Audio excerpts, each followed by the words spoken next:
What's up, everybody? Welcome to another episode of Fierce, Favored, and Spiritually Grounded. I'm your life coach and host, Tanya Williams. And if many of you, if you're new to this is the podcast remix.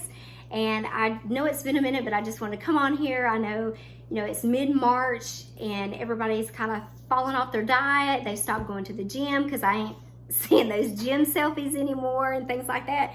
So I want to come on here today and really just go over like a couple of things that to help you boost your self-confidence. A lot's going on in the world. We got the coronavirus going on. Lord, the world is shaking. The toilet paper's being sold out.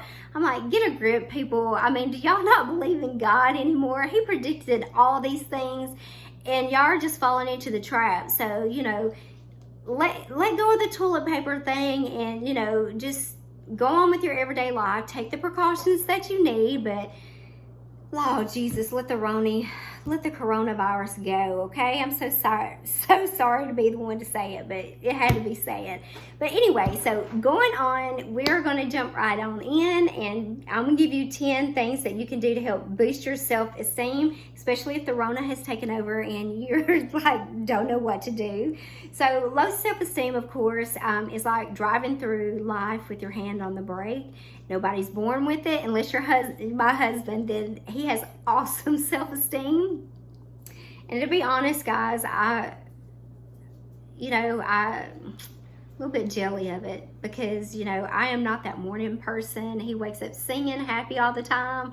Well, most of the time. And, he's just always in a good mood and he's always that person that you want to be around. Me, not so much. I kind of have to work on it. It's like, I don't like to talk in the morning. I know that's hard for you guys to believe because it seems like all I like to do is talk, but I'm not really a morning person. I've gotten so much better, but it's taken a lot of effort and work on my part.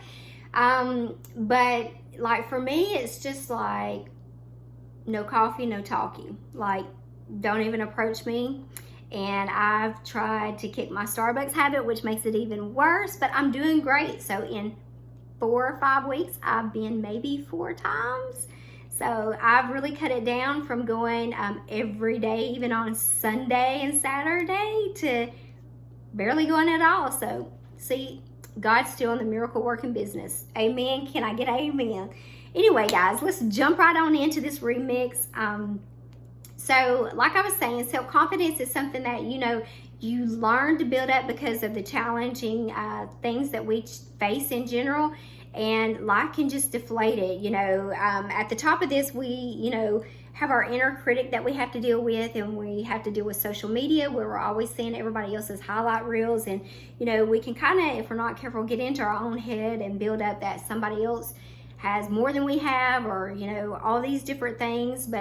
And we get bombarded by so many elements that really threaten our self-confidence, and we need to take charge in building it back up in ourselves. And so today I'm going to go over a couple things that will help you, give you the ability to come over these obstacles and build up your self-confidence no matter what you are facing. So number 1, visualize yourself as you want to be. So Napoleon Hill said, what the mind can conceive and believe it can achieve. I just love that because it's so true. It's just like, scriptures from the Bible, you speak it into existence. So whatever you want to believe, you just speak it, and that's what it is. So this visualization is a technique of just like seeing yourself in an image that you want to be proud of. Or like I gave you an example earlier about how I wasn't a morning person. It didn't happen overnight, and it definitely just didn't happen. It was something that I had to work on all the time, and I had to really be intentional on doing it. So like those early morning conversations that I never wanted to be a part of, I had to make myself uncomfortable and get in the midst of those conversations so I could start breaking these things that, not that they were bad, but if I didn't get out of my old habits and out of my old comfort zone, then I never would have changed. My bad, y'all. My battery's going dead, so let me speed this up.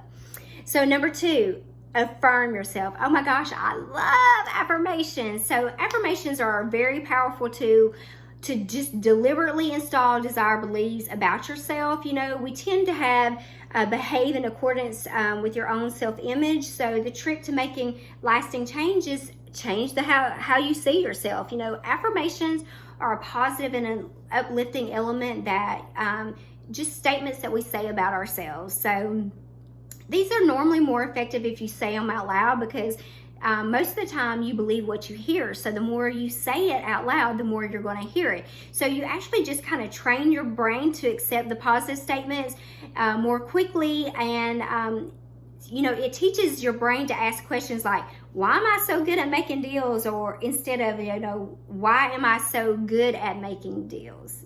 You see what I'm saying? Our brains are biologically wired to seek answers to questions, so without analyzing whether the question's valid or not. So number 3, do what scares you every day. Now, I'm not talking about you have to go skydive or jump out of a plane or, you know, do anything like that, but get out of your comfort zone. Like I said earlier, do something that scares you to death. If you're afraid to talk in a group of people, then just walk up and start getting out of your comfort zone and just forcing yourself to do that. And I promise you, over time, you'll be a lot better than what you think. You know, so if you're insecure, guess what? The whole world is. There's something that everybody's insecure about. So don't overestimate the competition and underestimate yourself, because you're so much better than what you give yourself credit for. I promise you that. And number 4, question your inner critic. Oh my gosh, so many times we don't do this, and it's so important. You know, you have been criticizing yourself for years, and it's, you know, it hasn't worked. So, you know, some of the harshest comments that we get come from ourselves and not from somebody else. So strategies such as just help you question your inner self and the things that you're thinking, and look for evidence to support and deny the things that you're saying to yourself. So for example, if you think you're a failure, ask yourself, you know, what is there to support this, that I'm a failure? Or, you know, what is there that doesn't support that I'm a failure? So just find opportunities to always congratulate, compliment yourself, and to reward yourself. And I love what Mark Twain said. He said, a man cannot be comfortable with his own approval. Number 5. Now this one I'm not so crazy about. It was a 100-day challenge of rejection that this guy did. So basically what he did, he took these crazy requests from people to be rejected over 100 days. And his purpose was actually to desensitize himself from rejection. But after he became more upset than he expected over the rejection, you know, busting his fear, he realized wasn't easy to do. So in order to build up self-confidence, I mean, this is one way to do it. If you like that sort of thing, I'm not really one that you know, just really wants to set myself up for stuff like that. But there's some of you risk takers out there that would be perfect for you guys. So number 6, set yourself up to win. To establish true self-confidence, we got to concentrate on our success and forget about our failures and the negatives in our lives. And so many times, too many people are discouraged about their abilities because they set their goals way too high to achieve. So, you know, start by setting small goals that you can easily achieve, and then work yourself up and build up from there. And this will, promise you, it will just boost your self-confidence over the way, because you'll realize there's things that you can achieve and things that you can do that you didn't know you could do. So just don't set them too high. Just start small and build from there. Number 7, I love this one. Help somebody else. When you help somebody else, it makes you feel good, and also it takes your mind off yourself. So what better way to, you know, do that? Volunteer, be a mentor. You know, instead of focusing on your own weaknesses, you know, focus and teach somebody else something. And like I said, that you'll see your confidence grow automatically in the process, and it feels so good to make a difference in somebody else's life. Number 8, take care of yourself. This is one that hardly any of us do.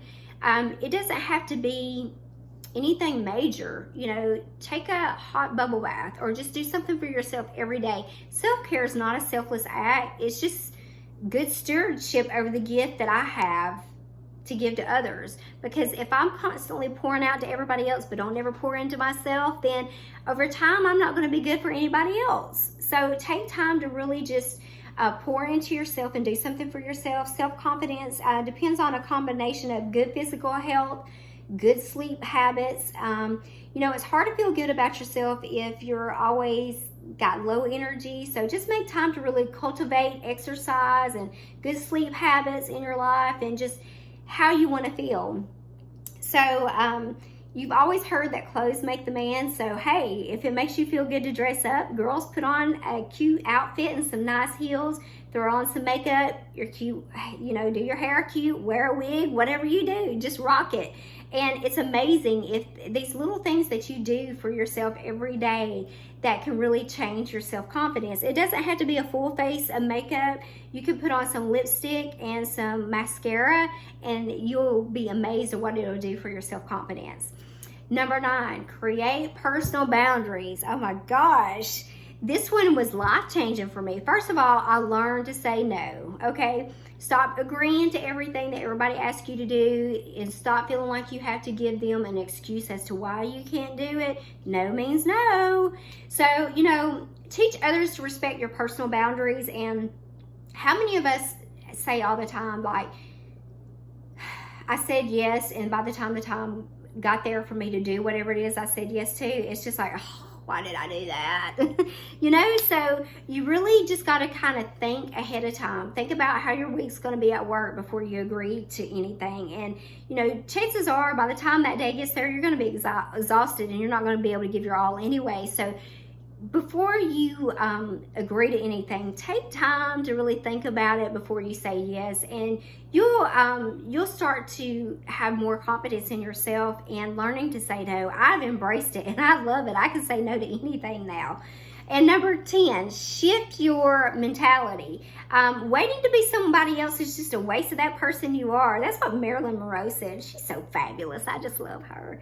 You know, people with low self-confidence see others as better or more deserving than they see themselves, but instead of carrying this perception, you know, see yourself as being equal to everybody else. You know, they're no better than you are, no better deserving than you are than anybody else. So just make a mental shift and be intentional how you see yourself to improve your self-confidence. So this concludes this remix of how to build up your self-esteem and get your mojo back. So I hope you guys enjoyed it. As always, thank you guys so much for always tuning in. You can check me out on Facebook at Tanya Williams Life Coach. And also you can check out my website at www.tanyawilliamslifecoach.com. And then also at mymentor.life. I'm also on there. That's a life coaching website where you can help find life coaches if you're looking for one. But anyway, thank you guys so much for always rocking with me and just having a good time with me. So until next time.